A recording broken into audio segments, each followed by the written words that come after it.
Good afternoon, and thank you for joining us for the City of Pittsburgh's Climate Resilience Forum. I'm Dr. Jamil Bey, Director of City Planning for the City of Pittsburgh, and I want to begin by acknowledging the urgency and purpose of today's conversation. Late last month, Pittsburgh and Allegheny County were struck by a powerful line of thunderstorms that caused widespread and unprecedented damage. At the height of the storm, more than half of our region's electricity customers were without power.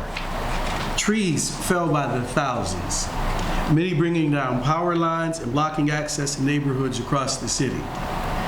While this storm was extraordinary, the scale of its impact was not just about the weather. It reflected deeper, long-standing challenges: aging infrastructure, deferred maintenance, and underinvestment in systems we now recognize as vital to our resilience. That includes our urban tree canopy, which isn't just decorative, it's infrastructure, and it needs the same level of care, maintenance, and planning as roads, pipes, bridges, and power lines. But this isn't a conversation just about trees. Climate resilience demands that we take a comprehensive look at how our systems, public health, housing, energy, water, food access, transportation and mobility, communications and emergency response, we must evolve to meet the reality of more frequent and more intense weather events. And that's why we're here today. This forum is more than a moment to reflect on what went wrong. It is a major step in a citywide process to develop Pittsburgh's first all-hazards mitigation plan, a long-term, community-informed strategy to reduce risk, improve response, and build a more just and prepared city. What we hear today, what we learn from our experts and from you, will seed the development of that plan. Today's session is designed to help us all learn.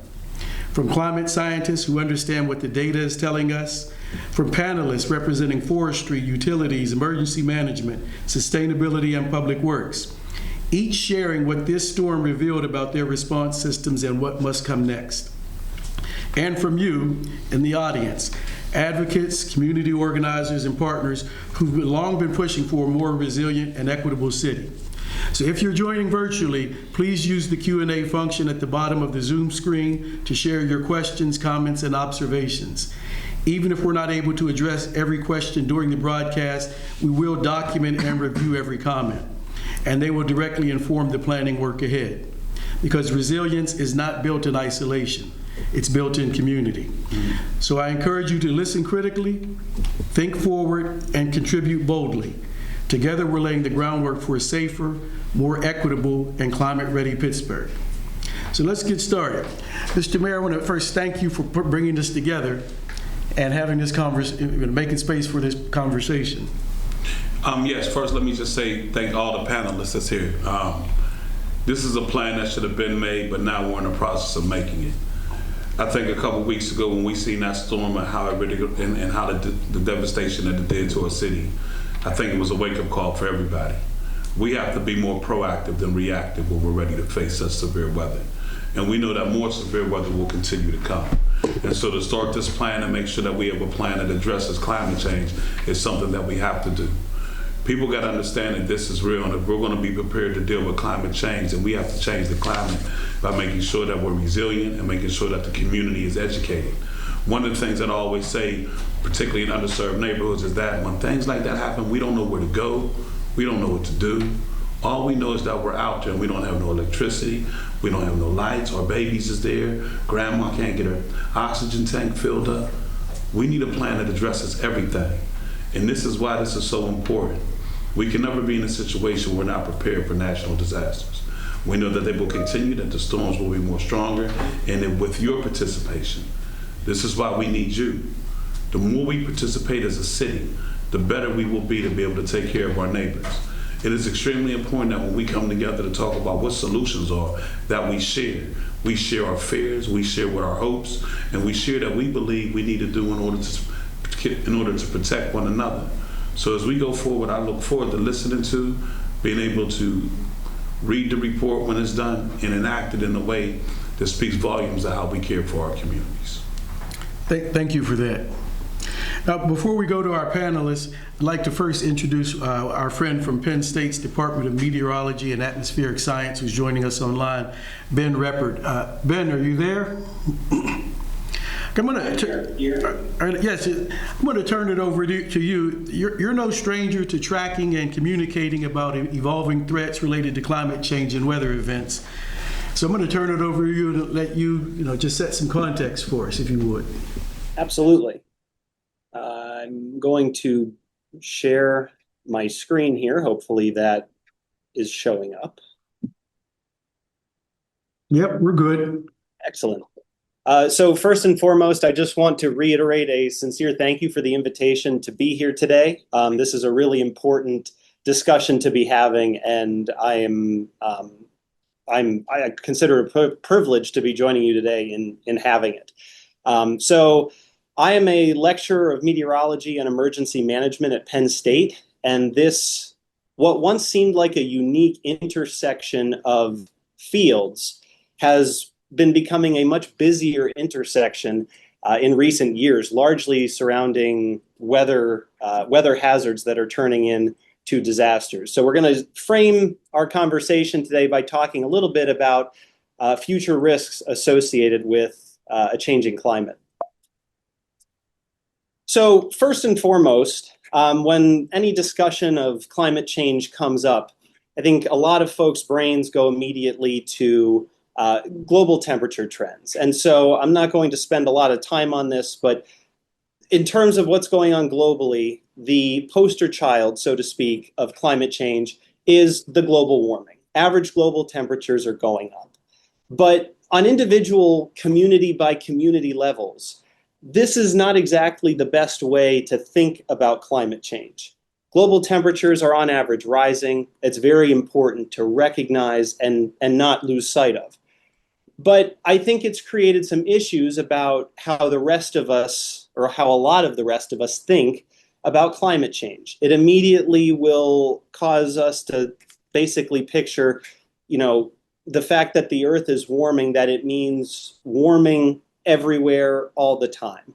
And that's not the most helpful way to start a discussion about hazard planning for a city.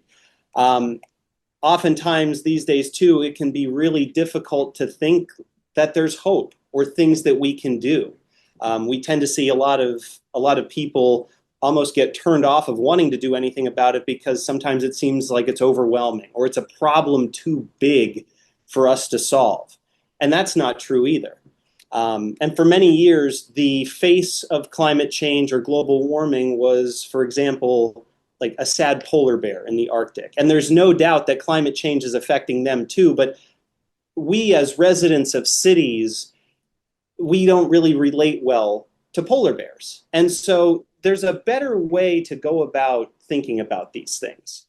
And it's, is climate change going to increase the flooding in my community? How will it make things hotter? When? How bad could it be?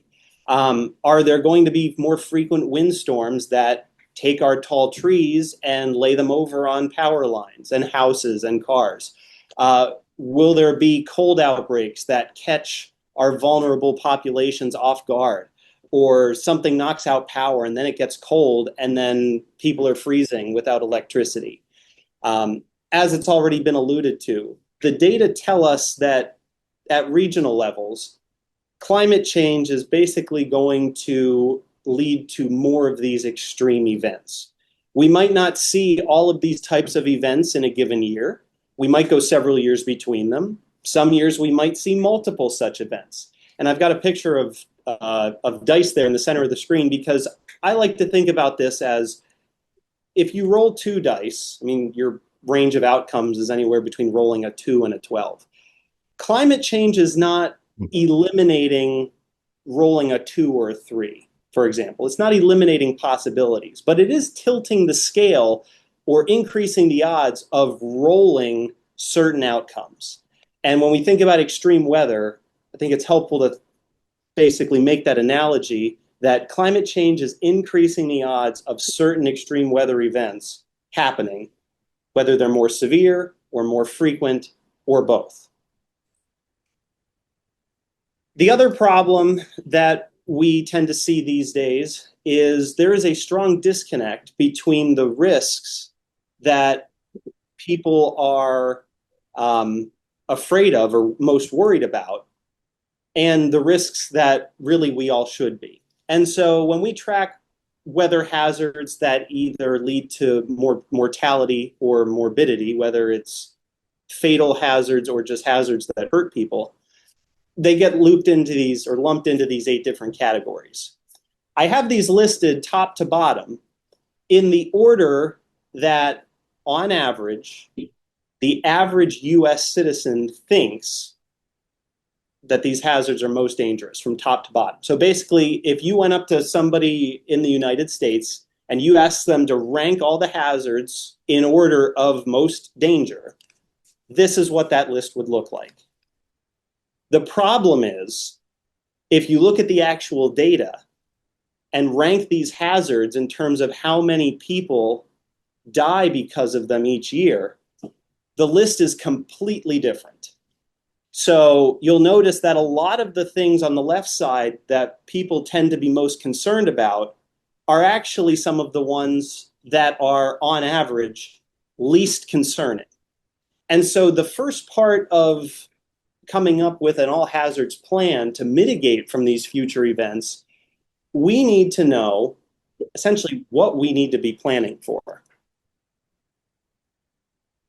And so when we're talking about determining risk, there's the weather hazard component. And we already talked about going forward, climate change is expected to make the extreme events worse. But there's 2 other things that are important, and Mayor Gainey already touched on both of these.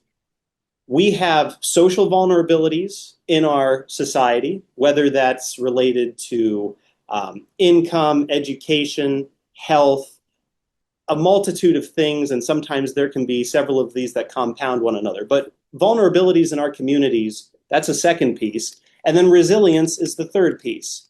And so when you are trying to figure out your risk for things, you have to think about all of these. What are the hazards, and are they getting worse?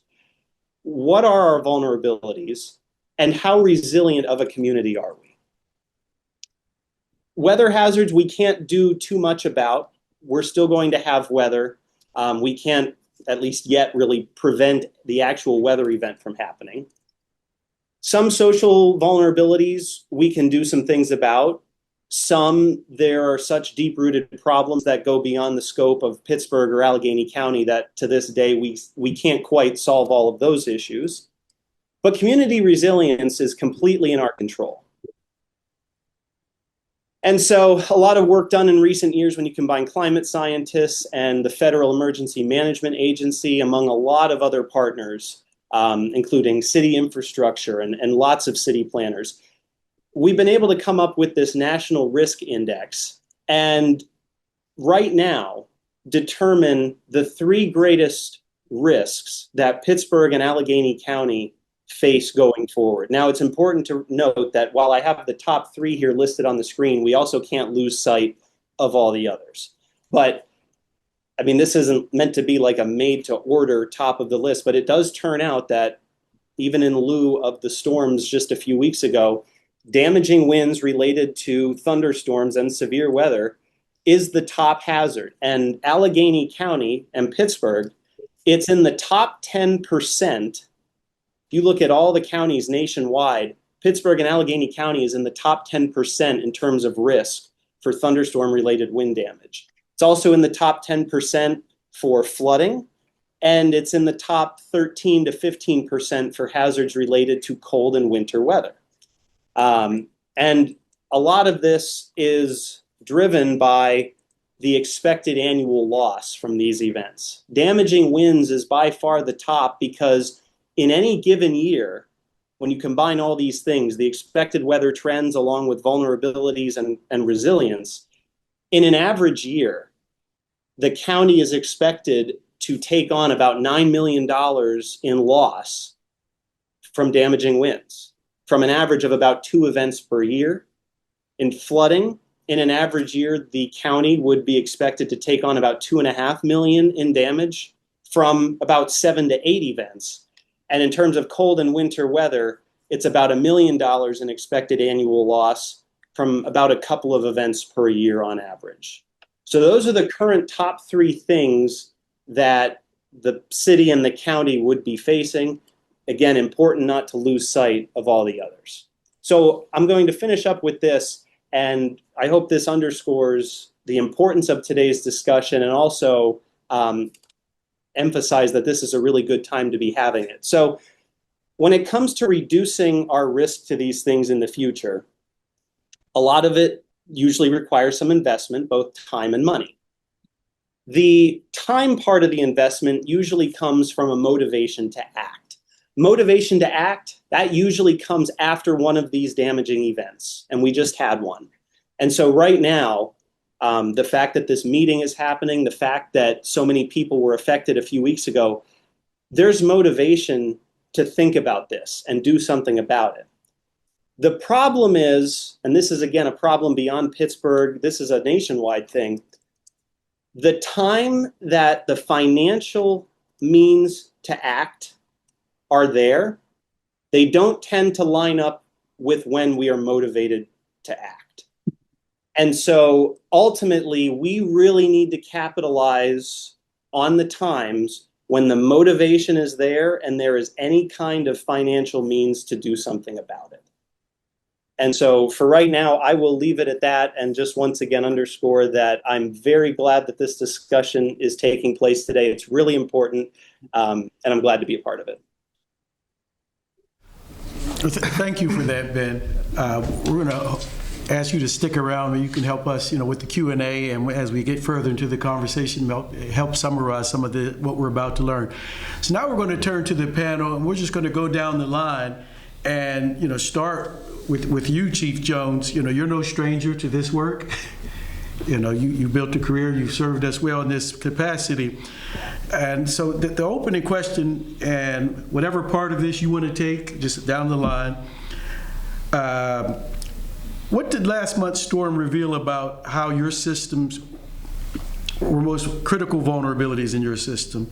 And what are the most immediate opportunities for resilience investments?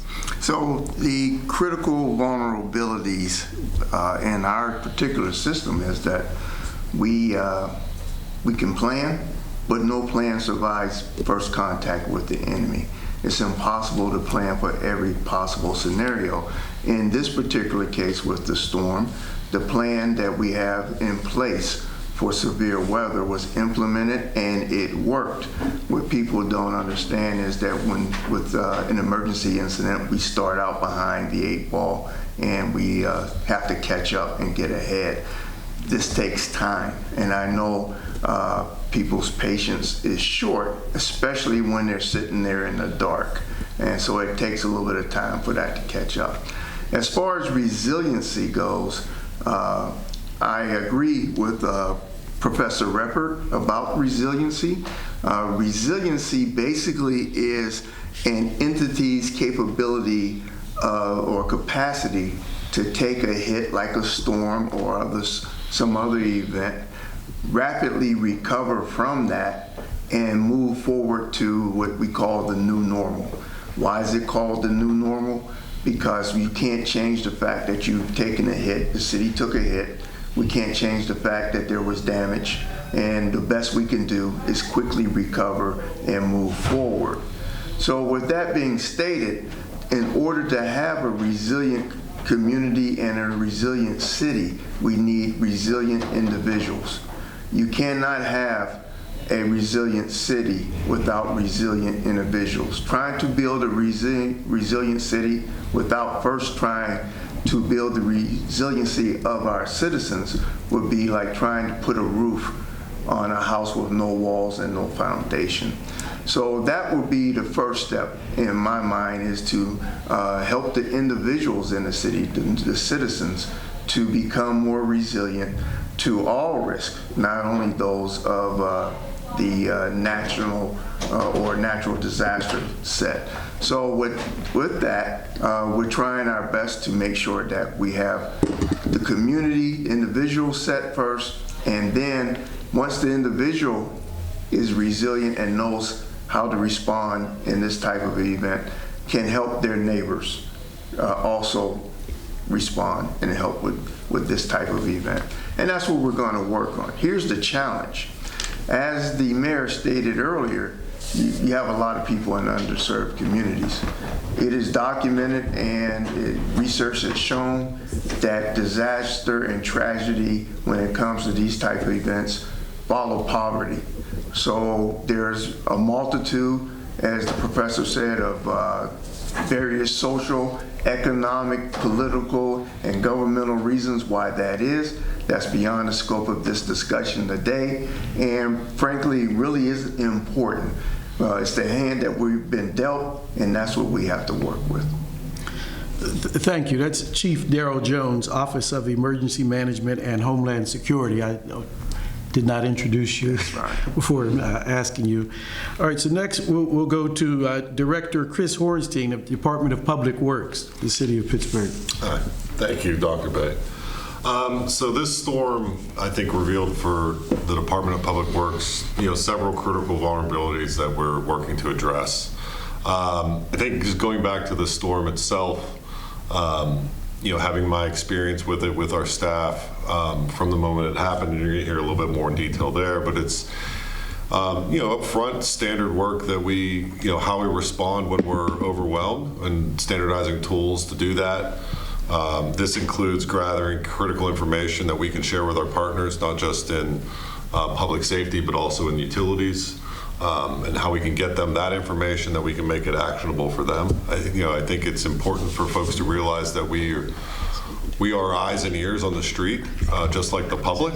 We're out on the streets every single day, and so better standardizing that information to our partners, can all help us respond to these events as quickly and reasonably as possible.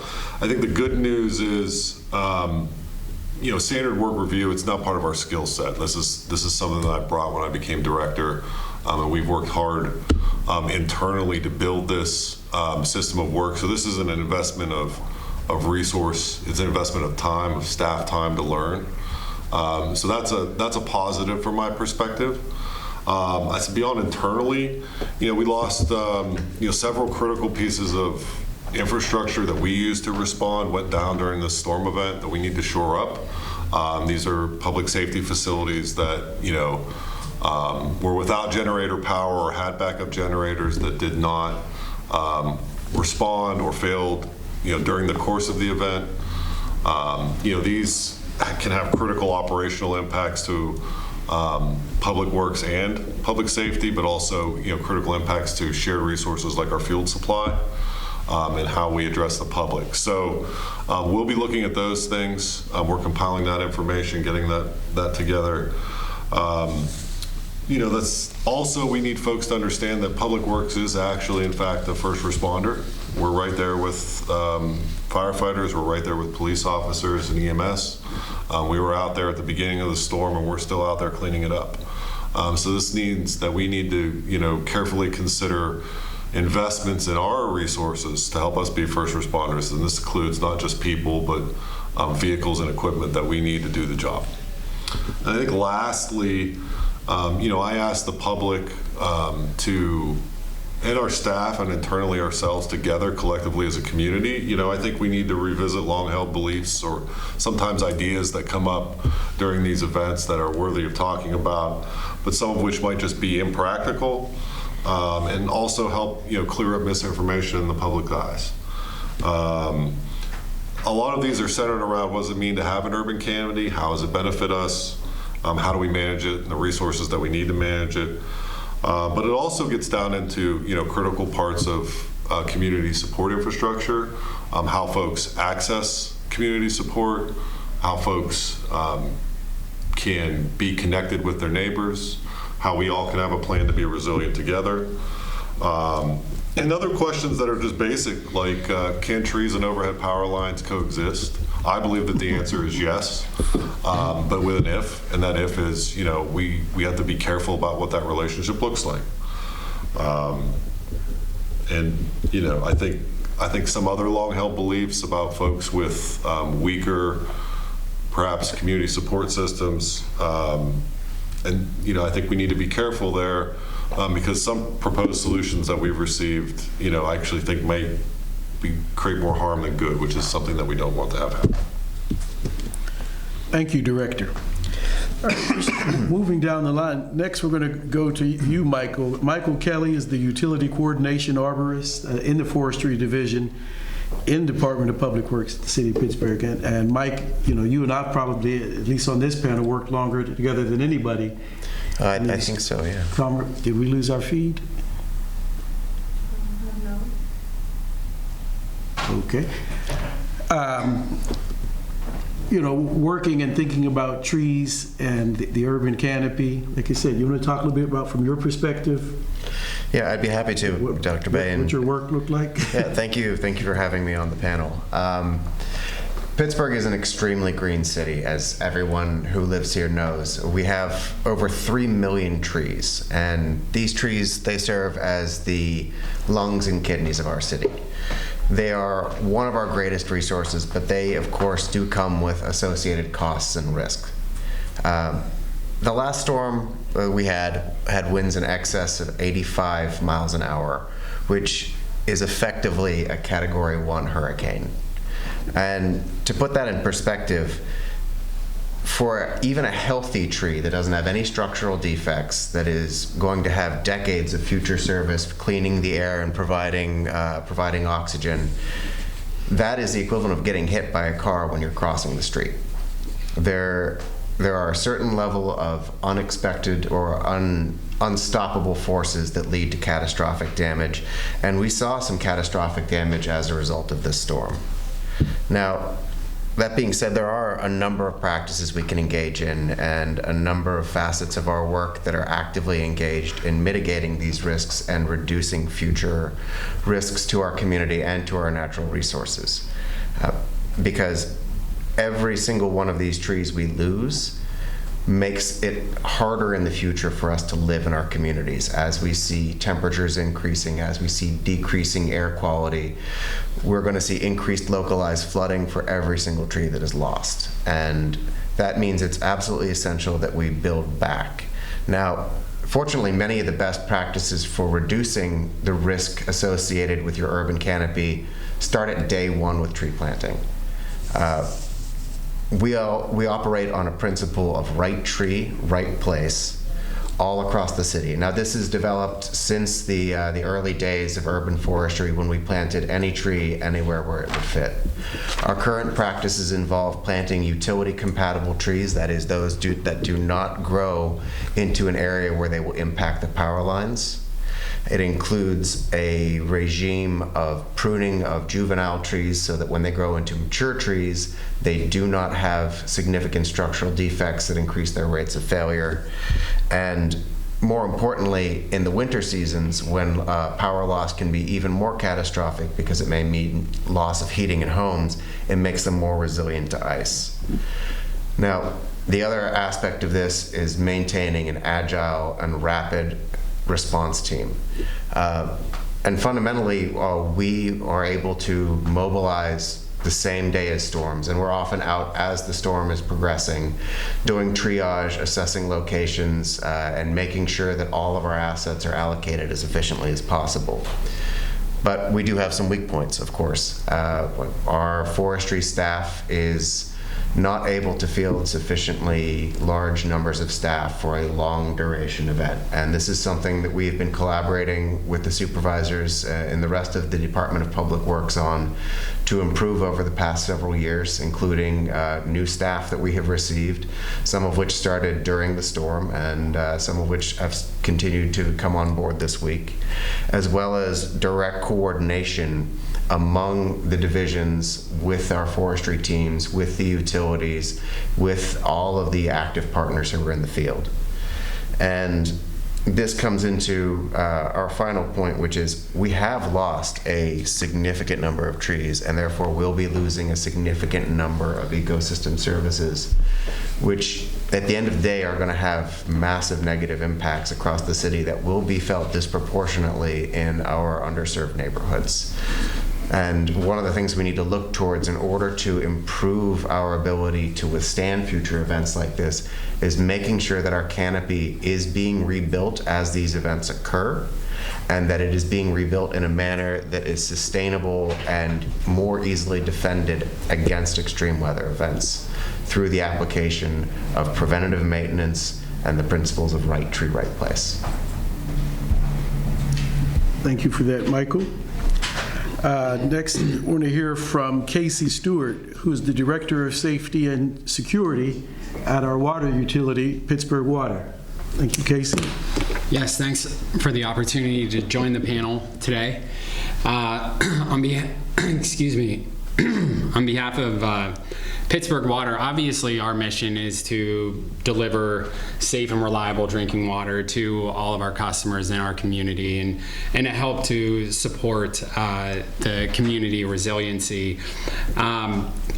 Resiliency is essential to us in that we want to make sure that we are providing consistent, dependable services to our customers. And obviously the event of April 29th with the storm proved to be quite a challenge for our utility. Our team worked relentlessly to ensure that we were able to withstand the power outages that affected so many. And while I applaud our team's effort in working diligently to keep power running, I must say that on a positive note, there was great coordination between the City of Pittsburgh and Duquesne Light Company to ensure that we did have that priority to restore power to some of our most critical pump stations. So for that, we're very grateful. That collaboration and team effort is definitely essential to maintaining our community resiliency.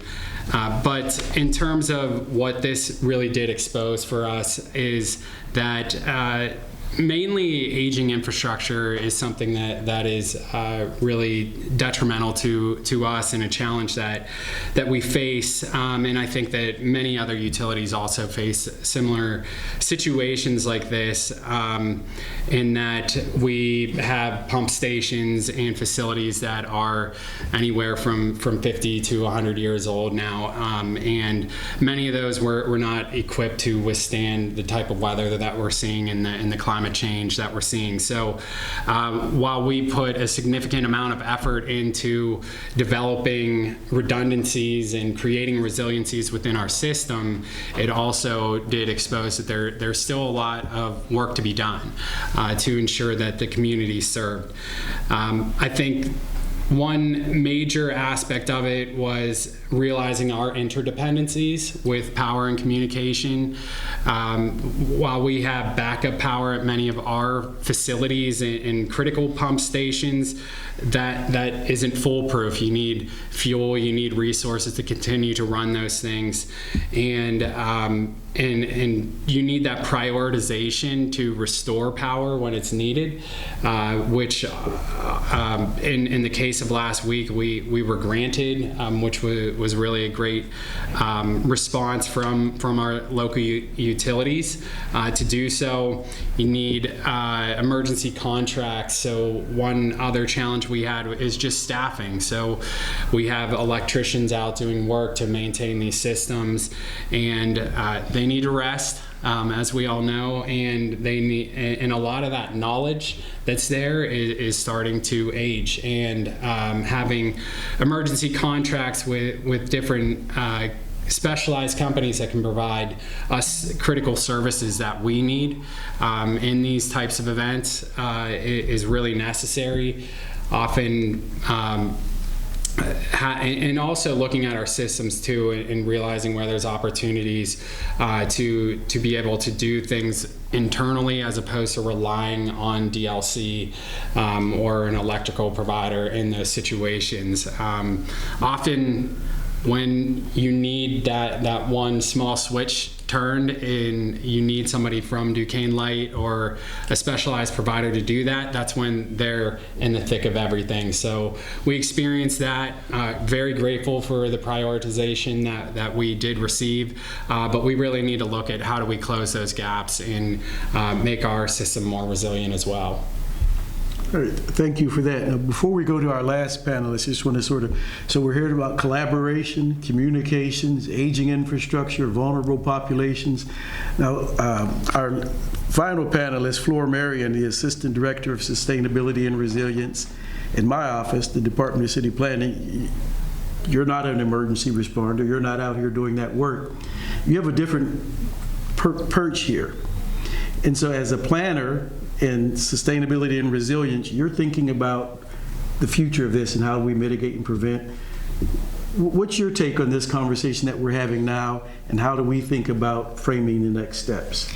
Thank you, Dr. Bay. I want to thank the mayor and you two for organizing this event here. As you can see, all of the panelists already think about those questions, and we have those discussions around resiliency of our system, but being able to have this discussion with the public at this moment right after the storm is a new meeting for us, and so I appreciate having the time and creating this space for this discussion. We residents in Pittsburgh that work in the climate space have noticed climate change already for several years. The winters are different, the rain event feel a little bit stronger, but I do think that the uniqueness of this storm that came last week really elevated the risk and the size of those events, like Professor Rippert presented earlier. This time of storm was unprecedented, and that's why the response time might have frustrated some of our residents, but we need to fully comprehend that this type of events are going to happen more and more often. And so we need to learn from the preparedness we had and the gap that we found and work together so that we can be prepared, because those events are going to be more and more reoccurring. I also want to thanks Duquesne Light for their staff and for the time and effort they spend in bringing power back to the community. I completely empathize with the residents that were 7 days without power. This is not acceptable in America this day and age. But this was the very first time we had a storm of this magnitude. And we need people to fix this type of events. And we need trucks, and we need machinery, and we need time. And that's why, because this was the first time we had to deal with such a storm, we saw experienced some delay, but with this team coming together here, I think we can really identify the next move we can take to resolve those issues. All right, so I'm going to do two things. So one, I want to remind the folks who are listening, I see some questions have already popped up. Continue to put some questions in, and we'll try to get to some of those. But I want to just turn it over to the panel before we get into any of my questions. Do you have any questions, or want to open up a conversation with other folks on this panel? You know, here's a good time to do that. Okay, so if we have none of that, so I'm trying to imagine this. Now, this was an unprecedented storm. What if it were just gradually more intense? What if it were, instead of 80, what if we had 95-mile-an-hour winds? What if the storm went for another 20 minutes? You know, we were stretched. And, you know, we didn't break, but we said, this is, as you were saying, Chief, you have a plan until it's battle, but it's not battle tested. Then we have to adapt the plan. What would that have done to your responses and your systems if it were just that next step? How much more before we would have broken? Well, I'm sure that the level of resources required would have been increased proportional to the storm damage. Now, as far as when we would have broken the plan, the good thing about the plan is what we would do is we have exercises. So we have a plan and we exercise the plan. And we always exercise the plan to the point of failure. Okay. So we know pretty much where we're getting ready to break. When stretching is getting ready to snap, then we know that it's time to start thinking about plan B. And there's always a plan B and a plan C. And sometimes that means not doing anything until just sitting there, hunkering down until the storm passes before we can really get involved. So people would dial 911 because the tree came down. Well, I can't send a rig out in 60, 70 mile an hour wind. That's unsafe for my crews and just gonna make the problem worse. So we might have to sit in, wait until things settle down.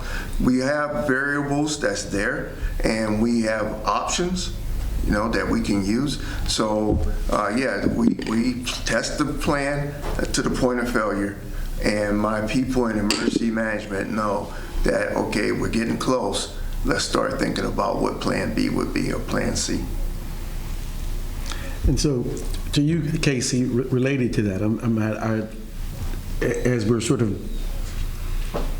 debriefing, what we experienced, I heard about this, it sounded like it's a heroic effort for coordination between Duquesne Light and Pittsburgh Water to make sure that those pumps had power. We can go without power in the city, and folks, it's not, but without water, that raises that level. And so that was really critical. It did work. Were we ready if it didn't? I mean, what was the plan B? Did we have a plan B or C? How close were we? Yeah, so obviously the water system is very complex, and it's made up of a number of pressure districts, and different pumping stations are moving water to those pressure districts. So in terms of how close we are, that's the age-old question that's very complex. If we were to have sustained additional time without power, that does start to affect levels in reservoirs and tanks, and if you can't move water to them, it starts to have a gradual and then a more pronounced effect on different communities depending on where we stand. In last week's event, we did have power outages at, I believe, 4 pump stations, and we were able to deploy different generators and sustain water levels by opening up pressure from different districts, but that was all hands on deck to try to determine what's the best approach here. And it definitely, if it extended much longer, we would have been facing much more complicated decision making that would have had to be done to ensure reliable water. I was at the facility last week with a group of high school students, and some of the equipment in that building has been there since before New Mexico and Arizona were states. We have an old system, and there have been a lot of investments in modernizing that system. But I think it's just an important point that we have to keep the water on, and we have to work with what we have. But some of those old systems, old parts of that system, are what makes it so resilient, because they invested in a good quality product back then. All right, so if there's nothing else, I'm going to turn over to some of the audience questions. You have something, Mike? I did actually want to comment on that, just in terms of saying that we are Pittsburgh, and we can't really be broken. And I mean that in the sense that we've seen all around the world in times of severe crisis, when there are storms, when there are hurricanes, when there are earthquakes, that the citizens come together. They don't break apart. We're not going to see a devolution into looting and rioting or anything like that. Time and time again, we have seen that the opposite is true, and that if this storm had beaten us down even further, if it was 100-mile-an-hour winds, if it was 2 days long, at the end, we would have come out and we would have stayed working on this, and every resident of the city, we would have been standing together. And I just want to throw that out there so that everybody hears it. Thank you for that. All right, so we've got a couple of questions. Some of them are related to what's going on with the administration, the federal government. I'm going to try to summarize those and put them into one in a second. But this first one, why is the city only doing this now? when the climate has been changing rapidly. We've had microburst flooding. Obviously, this was an interesting weather event, but the writing was on the wall, and it's very disappointing that the city is only now considering climate change as something important for everyone in our community. A Pittsburgh for all means a Pittsburgh that is ready for a climate disaster, including underserved communities. Mike, I know when's the best time to plant a tree, Mike? 20 years ago. Okay, right. And next best time to plant one. The next best time is right now. Right now. Right, and so, but a more direct answer, so the county is responsible for the Chief, you can help me make sure I don't make any mistakes in trying to explain this. But FEMA has a program, and they require each county to have a hazard mitigation plan, and they're updated every 5 years. And in this cycle, the county is updating theirs this year. And what we've done extra this year, and prior to the event, sort of shortly after I came into this role, I talked to the mayor and I talked to the chief about let's expanding into a more robust presence that the city does in contributing to that plan. And, with the support of the mayor and the support of the chief, we've been thinking about what that looks like and how we take a bigger role in crafting our own comprehensive hazard mitigation plan.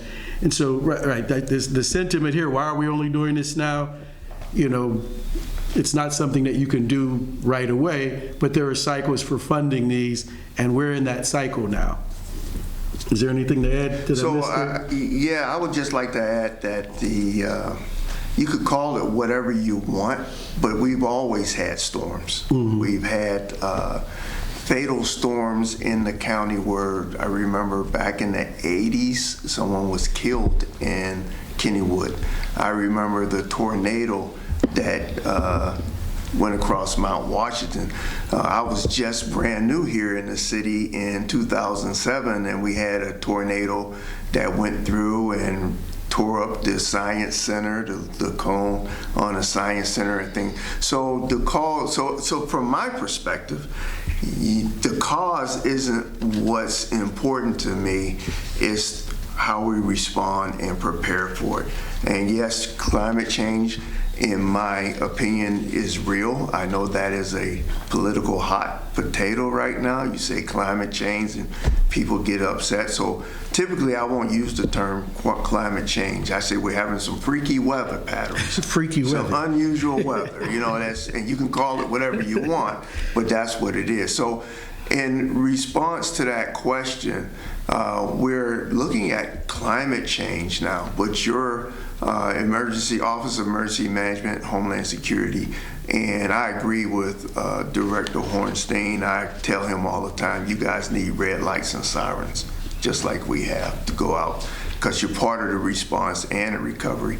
And we have such a good working relationship, and Mr. Stewart is part of the incident management team that we have, and we've been trained together, and we communicate with PWSA all the time. And just to say, if there was a situation where we're running out of water, PWSA would definitely let the Office of Emergency Management know that. We will put the word out right off the bat. Everybody, fill up your bathtubs, fill up your sinks, and make sure you have that water in there. Now, I'm not saying you're going to drink that water, but the number one reason for having water going to every structure is sanitation.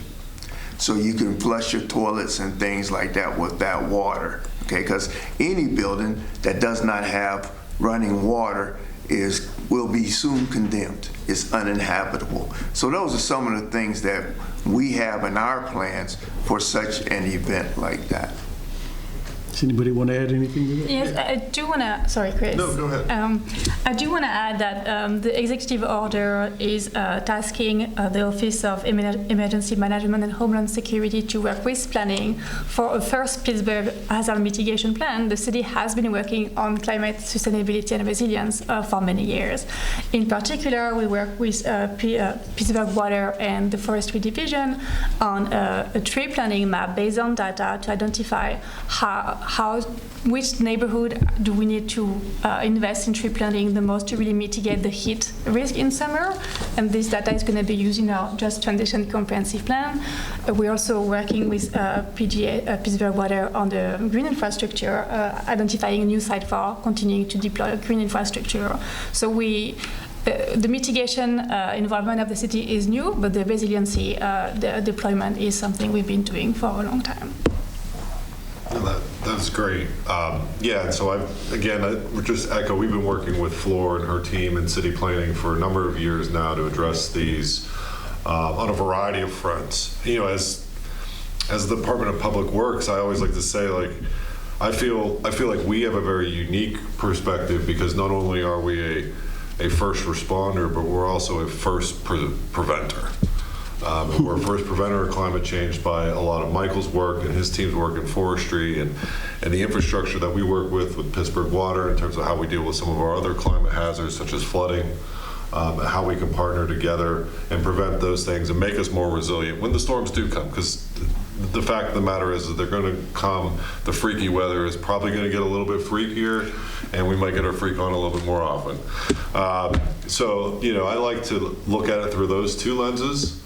You know, how do I help us recover? How can I be there to support Chief when the public needs us, when it does actually happen? And then, you know, taking those lessons and applying them to, you know, how do we prevent these things in the future? So a lot of what Michael talked about, like right tree, right place, like those are things that, again, we review and we continuously review as part of our work to help mitigate and prevent climate change. And there's no clear line between response and recovery. Okay, so before we can get out in the street real good, the streets have to be clear.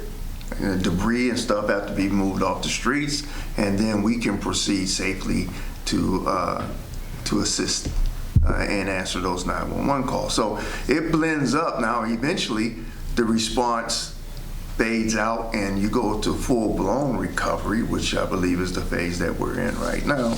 And we're probably coming close to the end of that because almost everyone has their power restored. And I don't think there's anyone left in the city that does not have power at this point. But if there is, you know, their crews are still working on it. So that's the main thing that, you know, we have to understand. I think a lot of times the public has an unrealistic expectation of us. They think, okay, I dialed 911, make it go away. And Right. We can't make it go away. The only thing we can do, the best we can do, is manage it. All right. This next question, Ben, I think we're going to need you to weigh in on this one. I've got a couple of questions about cuts in the federal administration, you know, Trump and his administration and cuts to some of these things. But this one specifically, with cuts to the National Oceanic and Atmospheric Administration and the National Weather Service, what are our local options for tracking both sudden weather events and long-term trends to better inform our planning for harm prevention and resilience? Does Pennsylvania have such weather climate impact tracking resources that local governments can fall back on, or universities with atmospheric and meteorology departments? Yeah, so it's a good question. I'll start with the first bit of good news. So aside from the database that tracks nationwide billion-dollar disasters, which it just got announced that is not going to update effective this year and onward. Everything else that was at risk of being shut down in terms of weather and climate information, tentatively, the contracts have been renewed for another year. So the short-term risk of that data going away has been averted for now. It's not exactly a long-term solution. I can't speak for the big picture because all of these atmospheric science and climate science entities are kind of, working on the fly at the moment.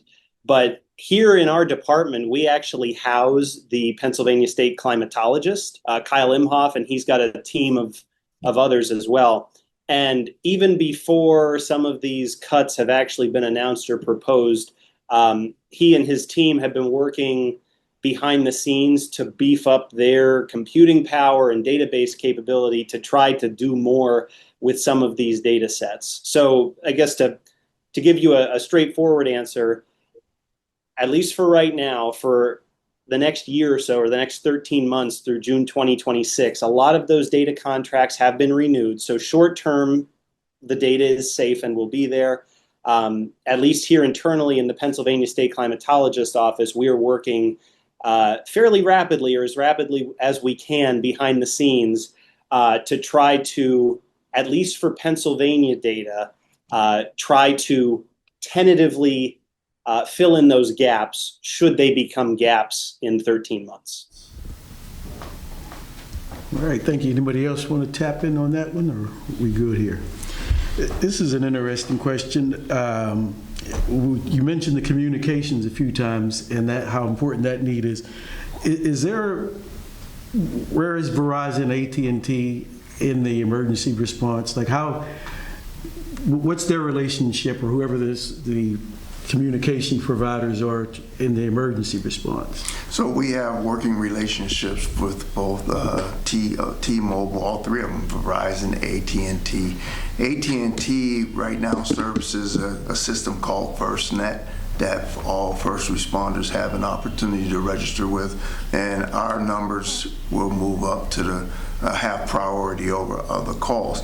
The problem with the cell systems now is immediately, if a major hit happens, the cell systems will probably go down for a couple of reasons. One, maybe power outages to the cell sites. That seems kind of obvious.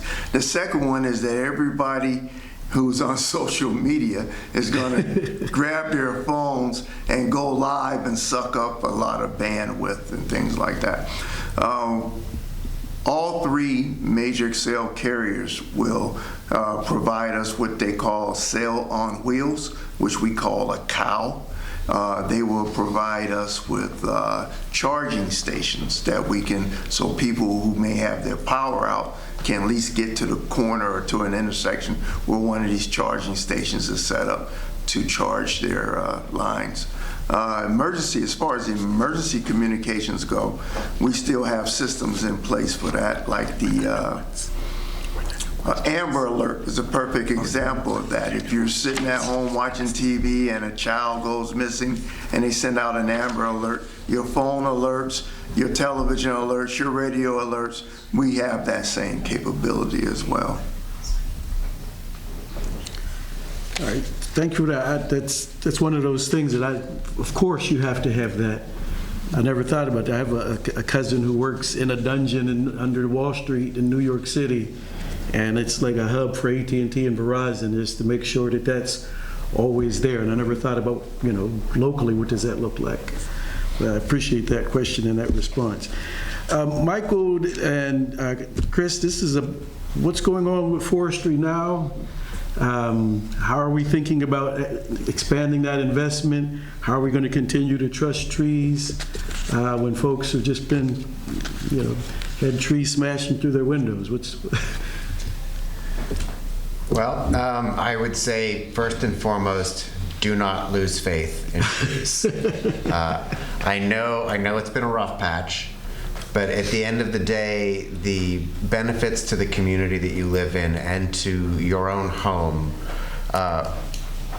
dramatically outweigh the risks. And we have a very tight maintenance regime when it comes to responding to trees that have been reported to us as having a significant defect or that could pose a safety hazard. And those trees are prioritized for removal. They bump everything else down the list and we deal with them immediately. What I would say is that we are in the process of staffing up. We're taking on a couple of seasonal employees now that we hope to make a permanent thing. There have been ongoing discussions on how to have a more formalized progression for laborers to become tree care workers, as well as getting more certifications and more licensures and a higher level of technical proficiency within our department so that we have more certified risk assessors, people who have track qualifications. And building on top of all of that, we are in the process of receiving our new smart inventory from Davy. And this is an integrated AI-based 3D LiDAR scan of every single street tree across the entire city of Pittsburgh, all 55,000 of them. And it can go into the analytics of what percentage of the tree is dead, comparing every 2 years a scan so we can see if trees are progressively declining in health and prioritize them for removal without needing for those to be reported to us by the community, allowing us to get ahead in a proactive method that just simply didn't exist before. And this inventory does come with the inspection of 7,500 street trees over a certain diameter class to make sure that our biggest trees in the city are as healthy as they need to be to maintain stable roots in the ground. I'm sure the 7,500 has recently become closer to 7,400, but they are planning on starting next week. This was actually scheduled before the storm, and well, things have been busy. Thanks, Mike. And I have to say, I like to start from the perspective of, let's all agree that power lines and trees aren't necessarily like incompatible from a resiliency perspective, right? I've heard a lot of community chatter. We need to bury all the power lines underground. I think just from somebody that manages a large piece of it, a large infrastructure footprint in the city, that's kind of impractical. So both in a timeline as well as from a cost perspective. So I think we have to keep that in mind, but also let's remember that trees are like absolutely vital for our continued resiliency. You can't underscore that enough. There's tremendous benefits that trees provide us. This is the reduction of the urban heat island. This provides tremendous amounts of carbon sequestration, air cleaning, stormwater management, soil stabilization. So it protects us from a variety of hazards that Ben noted earlier. So again, we come back to our principles of right tree, right location. And also working with our partners at Duquesne Light and elsewhere, where it's right utility, right configuration as well, right? There is an interplay. There's a relationship between the two things. We need to manage that relationship. I think our forestry division has done an unbelievable job to date prior to this storm of just utility coordination in general, and we continue to have that dialogue with utility companies, and we welcome it in terms of how we can have a response. Beyond that, now we have to get back to our recovery, to plant trees. We do need resources to help us with that. We have a lot of nonprofit partners that assist us with it, that do great work. Trees Pittsburgh, the Pittsburgh Parks Conservancy. It's just a handful of folks that I'm going to mention here. But with proper tree establishment, comes work. It comes effort. It comes observation. It becomes care. So there is a maintenance aspect to that that's actually critical in how we can respond. Because again, trees provide all of those benefits to us. So we need to manage that. We don't like to. As I like to say, Chief would agree with me on this, we don't want to trade one harm for another, right? So we want to make sure that we absolutely restore a lost canopy that we had in a way that is sustainable and manageable into the future. So we're constantly working with our partners on doing that. That takes a lot of habitat coordination, if you will, habitat restoration. With that, getting into the ground truth. As Michael said, it's staffing up where we need help. So creating that pathway for employees so there can be a natural progression. If you can come in an entry-level job in Public Works and this is a career that excites you, and there are a lot of exciting opportunities for growth within it. You get a lot of training, as Michael outlined. There's great camaraderie. I think the esprit de corps in the forestry division as a particular, but just in Public Works broadly, it's a great place to work. It is a great career that I think people should really strongly consider. We take employee safety extremely seriously. This was a hazardous event, not just in the storm itself with 80-mile-an-hour winds, but what we were approaching and the public was approaching out in the right-of-way with down power lines. So there's also opportunities for collaboration with fire, which we had in this storm, which we greatly appreciated. Fire came out and assisted us in identifying places where we could safely work, where we couldn't. And I'm kind of very proud to note that, within our immediate storm response, we didn't have a single injury to a single employee. And those are all things that build our resiliency. And it starts with that, keeping that individual, whether they are a worker or a member of the public, doing everything that we can to keep them safe.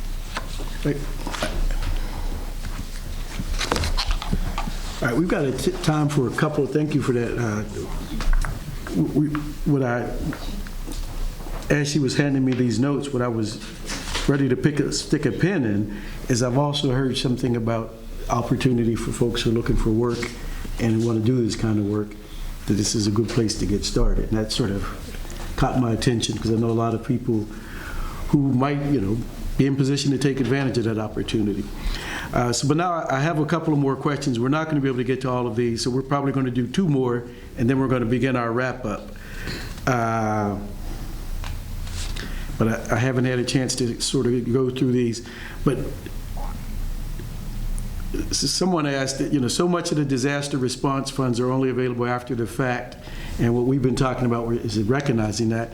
Clearly, we need to get out ahead of climate change. How much of a commitment can be made to what public education needs to happen to say, look, we're saving money in the short run and long run by being fully prepared. And so that's what we're trying to tee up here today. You want to talk about a mitigation plan or strategy and why that investments make sense? Maybe start from the water perspective. Yeah. Why do you invest in redundancy and resiliency? Yeah, so we've made a significant effort to evaluate our system, both the risks to our system from natural disasters. We also face a number of other threats, like I mentioned before, with interdependencies, and not to mention just your standard physical cyber attacks that we face. So we look at really all the risks to our system specifically, and then we start to prioritize based on that risk to mitigate hazards where we can. So this has been an ongoing effort that especially highlighted over the past 5 to 10 years that we have wanted to identify what those risks are and either build those into a capital improvement plan to try to create redundancies within our system, also looking for different grant and funding opportunities that are available to us to continue to make those investments in our system to enhance resiliency. But there's a great effort that goes into just simple collaboration with other utilities and with the city to ensure that if we are faced with any kind of situation such as what happened a few weeks back, that we are able to respond effectively. That's all part of resiliency in itself too. So there's a number of administrative items that need to be done, training, exercising, as Chief said, as well as just your general collaboration as a community to ensure that resiliency. So same question to you, Director or Chief. Make the case for how we can tell the public, look, these investments that we're making now in mitigation are wise investments. So the technical definition for mitigation is to lessen the impact of an event. We can't, prevent it completely. We would want to lessen that impact. And typically, as we've witnessed in this storm, we are always reactive. But mitigation requires some proactive response from us. And that's why I reached out to you earlier this year, Dr. Bay, to say, hey, as far as future plans go for the city of Pittsburgh, let us plan or build into those plans, build into the development some efforts that will protect the development from what the highest risk that we face. So we know that flooding is probably the #1 natural disaster across the country. There isn't a part of the country that isn't affected by that or face that risk. The other one, as the professor said, high winds, okay, which comes from microbursts and tornadoes. So maybe we should build our structures, make them a little more wind resistant. I agree with Director Hornstein. There's no way we're going to bury all of our utilities. That's not going to happen. However, we can make sure that there's some gap between our power lines and our trees.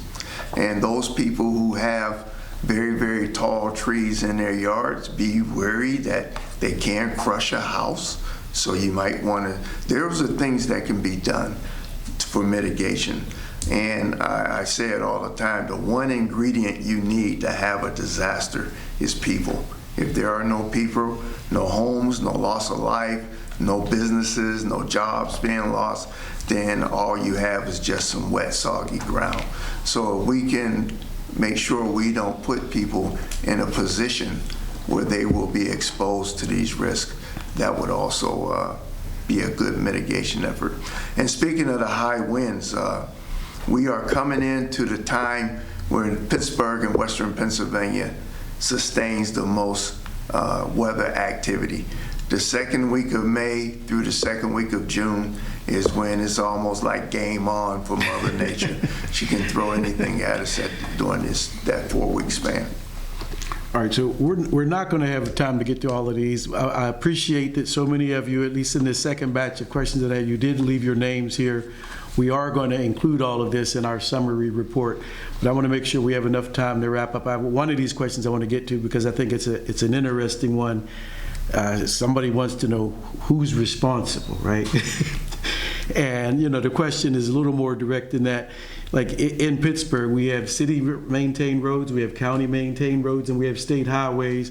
If a tree falls across that, who's responsible for clearing access? How does that coordination work when faced with a disaster or an incident of this level?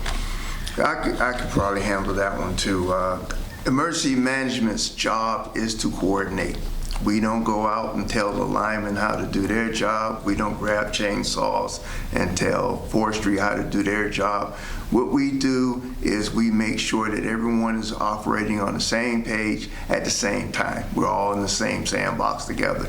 No duplication of effort, no one stepping on each other's toes. As a matter of fact, our motto is Pastoris Filium, which is in Latin means herder of cats. Okay, so that's what we do. And so as far as responsibility for coordination, that would be emergency management, because everybody else knows their job. They're subject matter experts at what they do. So that's different than snow removal, where the county's going to clear their roads, the city's going to clear it. So we were talking about that just the other day in the class, and I was like, okay, so if there's another snowmageddon like what we had in 2010, what's the priority for the roads? And we know that the snow emergency routes go first and then primary, secondary.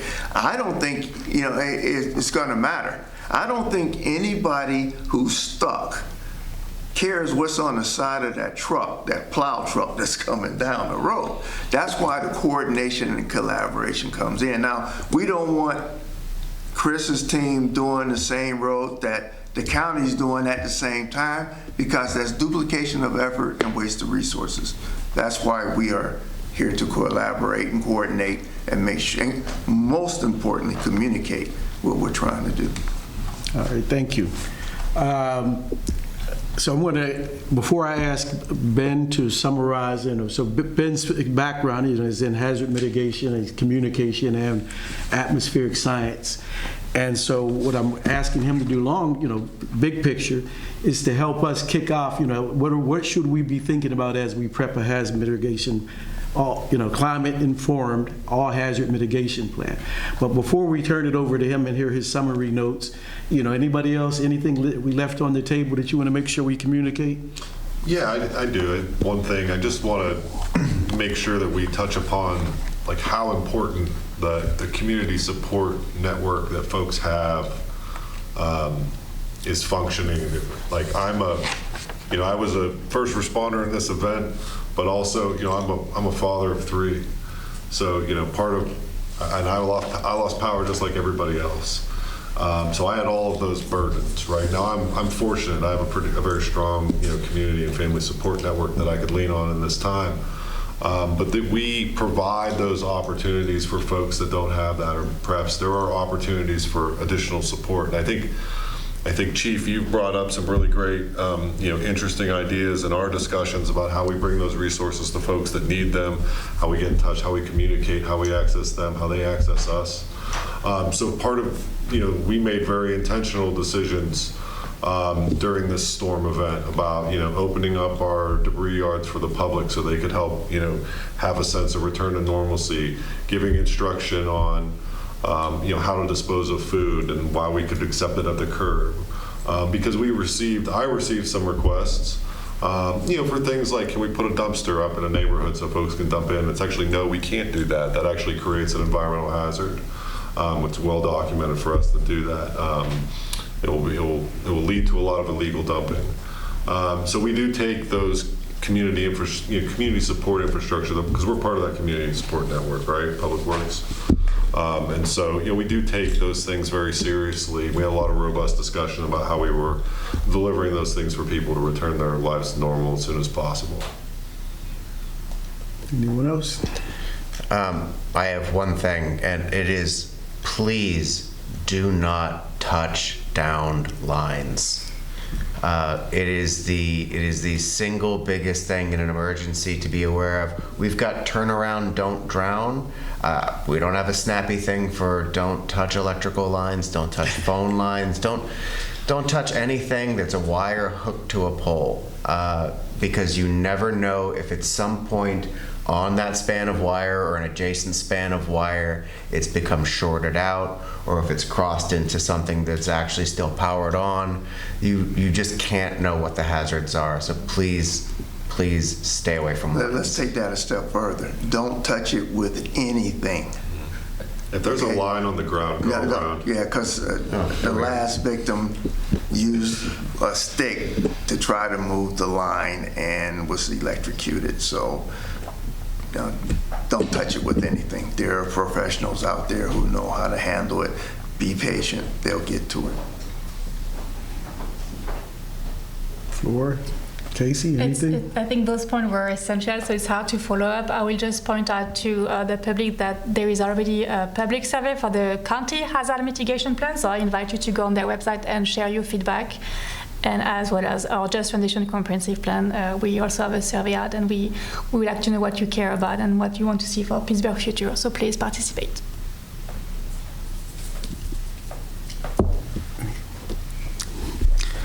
Okay, do you have anything? No, I would just say that we are making a concerted effort to actually work with the city on hazard mitigation, applying our most vulnerable assets to ensure that we continue to make the right investments that are right for our community and our ratepayers, to ensure that we continue to have sustainable infrastructure. All right. Thank you. Ben, do you have any remarks just to sort of summarize? I really appreciate your participation here. Any summarizing remarks for us? Yeah, sure. So some common themes between what just about all of us spoke to. I'm going to first revisit what Chief Jones said, and that is, no mitigation plan is going to be this magical stack of paper that suddenly prevents every bad thing from happening. What the goal is to reduce the impact and the severity and the scope of these future events. And things like that, effective ones, begin with this roundtable plus person on Zoom type of discussion, such as the one we're having. And so we've also, several of us have brought it up too, developing these plans to keep everyone safe. It is a community effort. And so we all bring ideas to the table. All 57 of you online listening to this right now bring things to the table, everyone else in a city or a county has things they can bring to the table. So it truly is a group effort. And that's really the only way we can ensure that we are serving the underrepresented communities or the communities that are missing something. Couple other things, a lot of the talking points, whether it's upgrading infrastructure, thinking of new ways to do things, hiring more people to beef up that response capability. A lot of these things require money, a monetary investment. But I did want to briefly mention too, and I saw a couple of questions come in related to this. At the individual level, if changing your monetary thing is currently not possible, a lot of times it might be easy to think, well, there's nothing I can do. And there actually isn't the next best thing that you can do. And that is increase something that's called social capital. And that's essentially looking at personal connections or a community around you, because if disaster strikes and you lose power, or you lose water, or you lose some of those essentials that you need, if you don't have the monetary means to, say, evacuate or go somewhere else, the next best thing to build up around residents and to build up in a community is this social capital. It's connections, it's resources, people you can call or go to, or some community group, whether it's through churches or just other community groups that can essentially rally around each other. And if it's not something that everyone at the individual level might be comfortable or have awareness of, but those are other sorts of things that collectively, city planning groups, all of these entities have the ability to help with. And so know that if there's this monetary investment when it comes to hazard mitigation, but there's also this social component, this idea of social capital, deepening a pool of personal connections that, should disaster strike again, and it will, we don't know where it will or how bad it will be. Again, we're trying to lessen the impact of future disasters, but when the next bad thing happens, if you can't in the near term deepen a financial pool of resources as much as you'd like to, the next best thing to do is deepen that social pool of connections, so that if you can't, from a monetary standpoint, do anything new about it, from a social standpoint, you might be able to have a house to go to, or have someone deliver meals to you, or things like that. Let me see. For right now, those were some big talking points that I had written down to bring back at the end here. Dr. Bay, I don't know if there's anything else specifically you wanted me to touch on. No, that was good. Thank you for that. And I want to thank you and the rest of the panelists, Chief Jones, Director Hornstein, Mike, Director Stewart, Assistant Director Marion, and the mayor for making this space for us, and for the folks who helped us pull this off, who are sitting in the room on the production part of it. This is an early step in what we're embarking on. This is not our first step. This is not the first time that we've been having these conversations, but this is an important time for us to really think about this. While it's fresh on people's minds, we're going in deep into this summer of engagement through the comprehensive plan that we're doing.